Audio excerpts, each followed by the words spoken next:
एक छोटे से गांव में रमेश नाम का एक दुकानदार रहता था। उसकी एक छोटी सी किराने की दुकान थी, जहां से वह गांव वालों को जरूरी सामान बेचा करता था। रमेश बहुत ही ईमानदार और मेहनती इंसान था। वह कभी भी अपने ग्राहकों के साथ धोखा नहीं करता था, न तो तौल में कम करता और न ही किसी भी चीज की कीमत ज्यादा लगाता। गांव के सभी लोग उसकी ईमानदारी की बहुत तारीफ करते थे।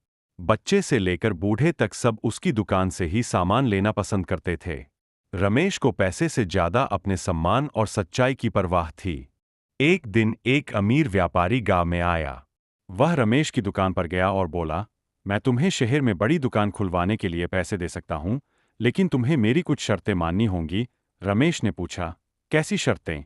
व्यापारी बोला, तुम्हें थोड़ी चालाकी करनी होगी, सामान में मिलावट करना, तौल में थोड़ी कमी और कीमतें थोड़ी बढ़ा देना। रमेश ने मुस्कुराकर कहा, माफ कीजिए, लेकिन मैं ऐसा कोई काम नहीं कर सकता जिससे मेरी आत्मा को ठेस पहुंचे।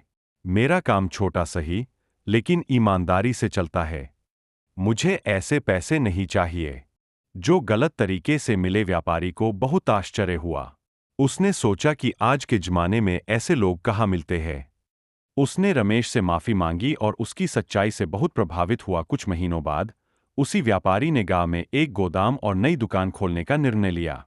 लेकिन उसने रमेश को ही उसका मैनेजर बना दिया और कहा, मैंने बहुत से लोगों को देखा, लेकिन तुम जैसा ईमानदार और भरोसेमंद इंसान नहीं मिला।